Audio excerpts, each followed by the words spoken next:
Hello friends, my name is Amit Raj और स्वागत है आपका आप ही चैनल द नॉलेज कंज्यूमर्स पे।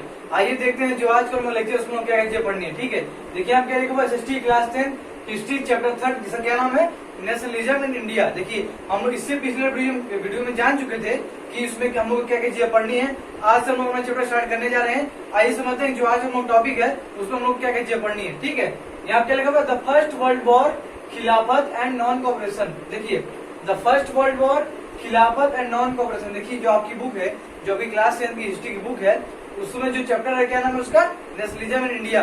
उसमें पहला टॉपिक क्या नाम है द फर्स्ट वर्ल्ड वॉर, खिलाफत एंड नॉन कोऑपरेशन। तो आइए समझते हैं कि फर्स्ट वर्ल्ड वॉर क्या था, खिलाफत क्या था और नॉन कोऑपरेशन क्या था। देखिए जो आपका टॉपिक है उसका क्या नाम है द फर्स्ट वर्ल्ड वॉर, खिलाफत and non cooperation.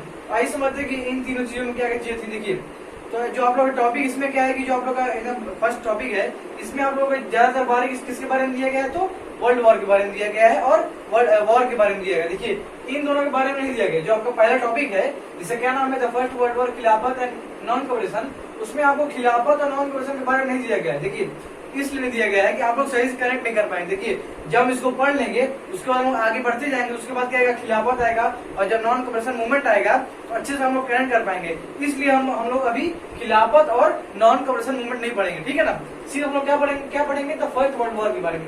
First world war के बारे में आज हम लोग पढ़ने वाले हैं। आइए समझ, देखिए बहुत ही इंपॉर्टेंट टॉपिक है, बहुत ही मजेदार टॉपिक है, बहुत ही इंपॉर्टेंट टॉपिक है। आइए समझते हैं कि the first world war, first world war क्या था और कैसे हुआ और कैसे हम लोग की कंट्री पर इफेक्ट पड़ा। फर्स्ट वर्ल्ड वॉर का हमारी भारत देश पर कैसे इफेक्ट पड़ा। ठीक है ना, इससे पिछले वीडियो में मैंने आपको बताया था, इससे पहले लेक्चर था, मैंने इसमें आपको बताया था कि कैसे कैसे अंग्रेज भारत आए और उन्होंने क्या क्या चीजें की और कैसे कैसे मतलब की सारी चीजें मैंने आपको बताई थी।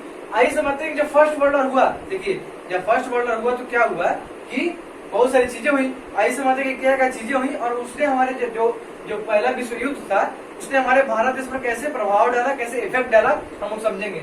यहाँ क्या लिखा war created a new economic and political situation. देखिए the first world war, first world कब हुआ था आप लोग को पता भी होगा, मैं आपको बता देता हूँ।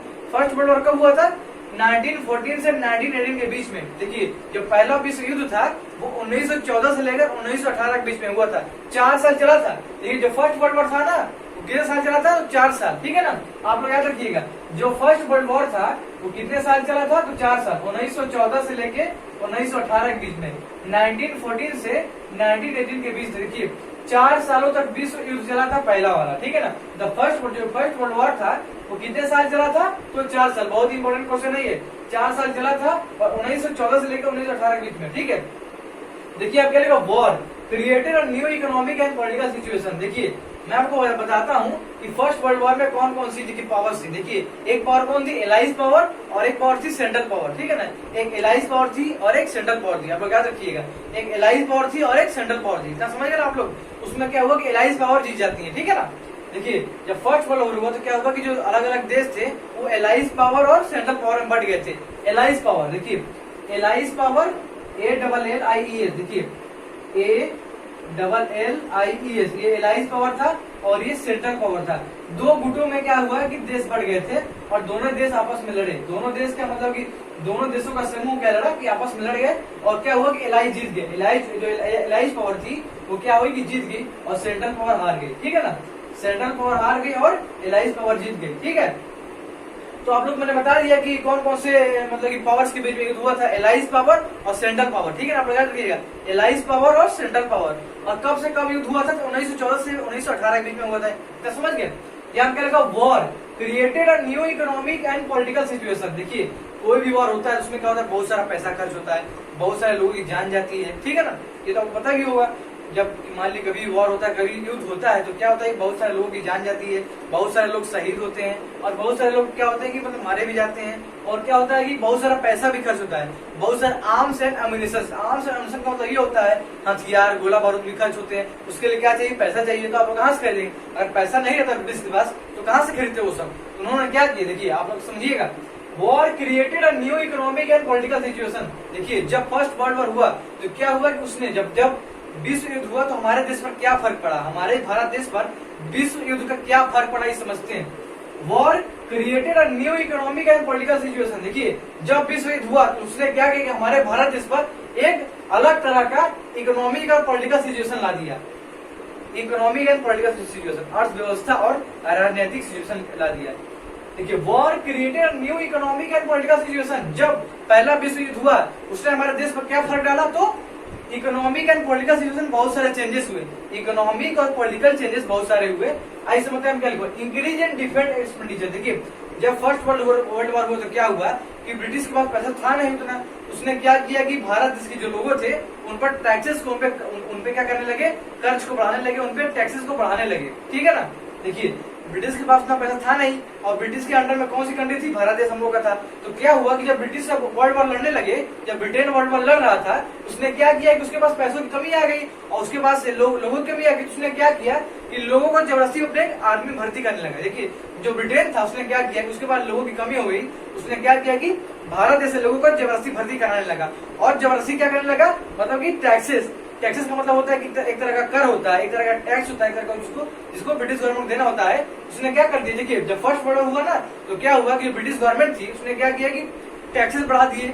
उसके बाद क्या करने लगे, फोर्स रिक्रूटमेंट करने लगे। फोर्स रिक्रूटमेंट का मतलब ये होता है कि जबरदस्ती लोगों को अपने आर्मी में भर्ती करने लगे, क्योंकि जो ब्रिटिश आर्मी थी उसमें लोगों की कमी होने लगी, बहुत सारे लोग मारे गए। तो क्या हुआ कि भारत के देश से भी बहुत सारे लोग क्या हुआ कि फर्स्ट वर्ल्ड वॉर में भाग लिए थे। क्या समझ गए आप लोग, यहाँ पे आप लोग समझ गए, इस लाइन में मतलब समझ गए ना। Created new economic and political situation. जब फर्स्ट वर्ल्ड वॉर हुआ तो क्या हुआ कि उसका हमारे देश में क्या फर्क पड़ा कि उसने अलग अलग पॉलिटिकल सिचुएशन और अलग अलग इकोनॉमिक सिचुएशन ला दिए। और एक इंक्रीज इन डिफेंस एक्सपेंडिचर। देखिए रक्षा इंक्रीज इन डिफेंस एक्सपेंडिचर। देखिए जब ब्रिटिश आर्मी जो ब्रिटिश गवर्नमेंट थी, जब ब्रिटेन था वो फर्स्ट वर्ल्ड वॉर लड़ रहा था, तो क्या हुआ उसको बहुत सारा पैसों की जरूरत थी, बहुत सारे हथियारों की जरूरत थी। उसके लिए क्या किया कि उन्होंने टैक्स भरना शुरू कर दिया। मैंने आपको बता ही दिया कि क्या करे, टैक्स भरना शुरू कर दिया, कर भरना शुरू कर दिया, ठीक है। यहाँ पे यही लिखा हुआ इंक्रीज इन डिफेंस एक्सपेंडिचर। क्या हुआ कि डिफेंस एक्सपेंडिचर जो था वो बढ़ने लगा, क्योंकि भाई आपको पैसे की जरूरत होगी। आप मान लिया आप युद्ध लड़ रहे हैं, आप क्या करते हैं कि युद्ध लड़ रहे हैं तो आपको क्या करने का, पैसे की बहुत जरूरत पड़ेगी, क्योंकि आपको हथियार खरीदने रहेंगे, बम बारूद खरीदने रहेंगे, आर्म्स एंड एम्यूनिशन आपको खरीदने रहेंगे, तो उसके लिए क्या चाहिए, पैसा चाहिए। तो क्या किया ब्रिटिश गवर्नमेंट ने, क्या किया कि भारत देश पर क्या करने लगा, बहुत ज्यादा कर लागू करने लगे, बहुत सारे टैक्सेस लागू करने लगे और जबरदस्ती लोगों को भर्ती करने लगे, ठीक है ना। यहाँ क्या लिखा हुआ है, फोर्स रिक्रूटमेंट। समझ गए फोर्स, इसका मतलब क्या है कि जबरदस्ती लोगों को भर्ती करने लगे। कौन भर्ती करने लगा, ब्रिटिश के लोग, ठीक है ना। फोर्स रिक्रूटमेंट का मतलब क्या होता है, जबरदस्ती लोगों को भर्ती करना। और जबरदस्ती लोगों को भर्ती कौन कर रहा था, ब्रिटिश गवर्नमेंट, क्योंकि उनको फर्स्ट वर्ल्ड वॉर में जीतना था और क्या करना था, मतलब कि लड़ना था फर्स्ट वर्ल्ड वॉर। इसलिए क्या किया गया कि फोर्स रिक्रूटमेंट ने सारा लिया, किसने, ब्रिटिश गवर्नमेंट, ठीक है। यहाँ पर 1918 एंड 1920-21 क्रॉप फेलियर। देखिए इतनी सारी चीजें हो गई। पहले क्या हुआ कि जो ब्रिटिश गवर्नमेंट उसने क्या कर दिया, टैक्स बढ़ा दिए, लोगों को जबरदस्ती भर्ती करने लगा। उसके बाद क्या हुआ कि 1918 से 1919 के बीच में 1920-1921 के बीच में क्या हुआ कि क्रॉप फेलियर हो गया। क्रॉप फेलियर का मतलब क्या होता है, आप लोग पता भी होगा। क्रॉप फेलियर का मतलब ये होता है कि मान लिया मैंने क्या कर दी, धान बो दिया, गेहूं बो दिया, या कोई फसल बो दी और वो सही से नहीं उपज पाई, सही से उसका प्रोडक्शन नहीं हुआ और सारी फसल बर्बाद हो गई। मान लिया कि बारिश हो गई या सूखा पड़ गया या बाढ़ आ गई, तो क्या वो पूरा फसल बर्बाद हो गया, ठीक है ना। क्या हुआ कि 1918 से 1919 के बीच में और 1920 से लेके 1921 के बीच में क्या हुआ कि क्रॉप फेलियर हो गया। ये डेट आप लोग याद रखिएगा, 1918 से 1919 के बीच में और 1920 से 1921 के बीच में क्या हुआ कि क्रॉप फेलियर हो गया। और क्रॉप फेलियर में क्या होता है कि सारी फसल बर्बाद हो गई। तो क्या हुआ, सारी फसल बर्बाद हो गई, लोग ऐसे ही परेशान थे क्योंकि उनको जबरदस्ती आर्मी में भर्ती किया जा रहा था ब्रिटिश गवर्नमेंट के द्वारा, और लोग ऐसे ही परेशान थे कि उनके ऊपर और टैक्स बढ़ता जा रहा था, टैक्स, और जो ब्रिटिश गवर्नमेंट थी वो टैक्स को बढ़ा रही थी। इससे क्या हुआ कि लोगों का गुस्सा जो था वो फूट पड़ा, लोग बहुत गुस्सा हो गए, जो हमारे भारत देश के लोग थे वो बहुत गुस्सा हो गए। उसके बाद क्या हुआ, देखिए इन्फ्लुएंजा एपिडेमिक, देखिए आटा गीला हो गया, गरीबी में आटा गीला हो गया। पहले तो क्या हुआ कि लोगों को जबरदस्ती भर्ती कर रहे थे, लोगों पर टैक्स बढ़ाया गया, किसके द्वारा, ब्रिटिश गवर्नमेंट के द्वारा, और क्या कर दिया कि उनको क्रॉप फेलियर हो गया, मतलब कि सारी फसल बर्बाद हो गई। उसके बाद क्या हुआ कि इन्फ्लुएंजा एपिडेमिक आ गया। इन्फ्लुएंजा एपिडेमिक मतलब क्या होता है, एक तरह की बीमारी होती है इन्फ्लुएंजा, ठीक है, आपको पता होना चाहिए क्या होती है इन्फ्लुएंजा, क्या होती है, कोई बीमारी होती है। और क्या हुआ कि ये एपिडेमिक आ गया। एपिडेमिक का मतलब क्या होता है, महामारी होती है, ठीक है ना। तो क्या हुआ कि भारत में क्या फैल गया, एपिडेमिक फैल गया, किसका, इन्फ्लुएंजा का। इससे बहुत सारे लोग मारे गए, ठीक है ना, तो समझ गए। उसका क्या लिखा, national movements spreading to new area. देखिए इधर तो आप लोग समझ गए ना कि क्या हुआ। चलिए मैं फिर से एक बार थोड़ा सा रिकैप कराता हूँ यहाँ से लेकर यहाँ तक, ठीक है ना। देखिए war created a new economic and political situation. देखिए जब वॉर हुआ तो क्या हुआ कि न्यू इकोनॉमिक और पॉलिटिकल सिचुएशन क्रिएट हो गए। New economic and political situation क्या हुआ, क्रिएट हुए। इंक्रीज इन डिफेंस एक्सपेंडिचर, जब ब्रिटेन वॉर लड़ रहा था, जब फर्स्ट वर्ल्ड वॉर ब्रिटेन ने भाग लिया तो क्या कि उसको पैसों की जरूरत पड़ी और उसको आर्म्स एंड एम्यूनिशन की जरूरत पड़ी, तो उसने क्या कर दिया, टैक्सेस बढ़ाने लगे। किस पर टैक्स बढ़ाने लगे, तो भारत देश के लोगों पर। उसके बाद क्या हुआ, फोर्स रिक्रूटमेंट, और जबरदस्ती लोगों को भर्ती करने लगे। जो भारत देश के लोग थे उनको जबरदस्ती भर्ती करने लगे। किस कौन लोग, ब्रिटिश गवर्नमेंट करने लगी भर्ती, जबरदस्ती भर्ती करने लगी। याद रखिएगा आप लोग। यहाँ पे 1918 से 19 के बीच में क्या हुआ, 1918 से 1919 और 1920 से 1921 के बीच में क्या हुआ, क्रॉप फेलियर हो गया। 1918 से 1919 के बीच में, 1920 से 1921 के बीच में क्या हुआ कि क्रॉप फेलियर हो गया, सारी फसल बर्बाद हो गई। उसके बाद क्या हो गया, इन्फ्लुएंजा एपिडेमिक आ गया। इन्फ्लुएंजा एपिडेमिक का मतलब क्या होता है कि एक तरह की बहुत सारी महामारी फैल गई, बहुत ही खराब महामारी फैल गई और बहुत सारे लोग मारे गए। समझ गए आप लोग। यहाँ पे national movements spreading to new area. देखिए जब इतनी सारी चीजें हो गई और लोग परेशान हो गए, देखिए जब इतनी सारी चीजें हो गई और लोग परेशान हो गए ब्रिटिश गवर्नमेंट से, उन्होंने क्या किया कि नेशनल मूवमेंट बहुत सारे आंदोलन स्टार्ट कर दिए। ठीक है ना, बहुत सारे आंदोलन हुए। ठीक है ना, तो एक दो आंदोलन नहीं हुआ, बहुत सारे आंदोलन हुए। ठीक है ना, यहाँ पर नेशनल मूवमेंट्स, राष्ट्रीय आंदोलन शुरू हो गए। National movements spreading to new area. बहुत सारे क्रांतिकारियों ने जन्म लिया। बहुत सारे क्रांतिकारियों ने क्या किया कि बहुत सारे क्रांतिकारियों ने अपनी जान गंवा दी। बहुत सारे क्रांतिकारियों ने क्या कर दिया कि देश के लिए कुर्बान हो गए। ठीक है ना, यहाँ पे national movements spreading to new areas. ठीक है ना, क्या हुआ कि राष्ट्रीय आंदोलन होने लगे, बहुत सारे लोग इसका विरोध करने लगे, ब्रिटिश गवर्नमेंट का बहुत सारे लोग विरोध करने लगे। ठीक है ना, census of 1921, 12 to 13 million people perished due to famines and epidemic। देखिए जब इतनी सारी चीजें होगी उसके बाद क्या हुआ कि 1921 में क्या हुआ कि जनगणना हुई। सेंसस का मतलब क्या होता है, जनगणना एक तरह का। ठीक है ना, जनगणना में ये होता है कि लोगों को पता करने की बर्थ रेट क्या है, डेथ रेट क्या है। बर्थ रेट क्या होती है, डेथ रेट आप लोगों को पता भी होगा कि बर्थ रेट क्या होती है और डेथ रेट क्या होती है, मैं बताऊंगा भी। Census of 1921। ठीक है ना, सेंसस ऑफ 1921। देखिए जब 1921 की 1921 की जब जनगणना हुई उसमें क्या हुआ, उसमें पता चला कि 12 से 13 मिलियन लोग क्या हुआ कि मारे गए। किसके द्वारा मारे गए, फेमाइंस, भूख के कारण। क्योंकि क्या हुआ, क्रॉप फेलियर हो गया था। तो क्या हुआ, जब 1921 में क्या हुआ कि जनगणना हुई तो पता चला, जब 1921 में क्या हुआ कि जब जनगणना हुई तो क्या पता चला कि 12 से 13 मिलियन लोग, 12 to 13 million people perished due to famines and epidemic।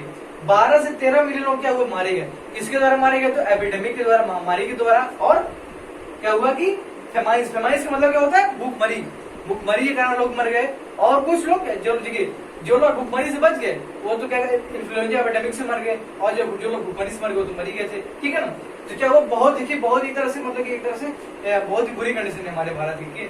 क्योंकि क्या हुआ, जब फर्स्ट वर्ल्ड वॉर हुआ ना तो क्या हुआ कि देखिए मैंने आपको बताया भी, जब फर्स्ट वर्ल्ड वॉर हुआ तो क्या हुआ कि बहुत अफरा-तफरी मच गई थी। और क्या हुआ उसमें कि लोगों को जबरदस्ती भर्ती करने लगा गया था और क्रॉप फेलियर हो गया, इन्फ्लुएंजा एपिडेमिक आ गया। जब मैंने आपको बता दिया। ठीक है, चलिए मैं आपको बताता हूँ कि एपिडेमिक का मतलब क्या होता है। आप लोग को पता भी होगा, अब मैं आपको बता भी दूँ एपिडेमिक का मतलब क्या होता है। आप देखिए मैं अभी क्या बोल रहा था, महामारी। देखिए सही बात है, एपिडेमिक का मतलब क्या होता है, महामारी होती है। ठीक है ना, एपिडेमिक का मतलब क्या होता है, महामारी होती है। अगर मैं आपसे बोल दूं कि भारत में क्या हुआ, इन्फ्लुएंजा फैल गया, या क्या लिखा, इन्फ्लुएंजा एपिडेमिक। देखिए अगर सिर्फ इन्फ्लुएंजा भारत देश में फैलता है उसको क्या बोल देंगे, एपिडेमिक बोल देंगे। और इसमें आप लोग जान भी लेंगे कोरोना चल रहा है, तो कोरोना क्या एक तरह की वैश्विक महामारी है।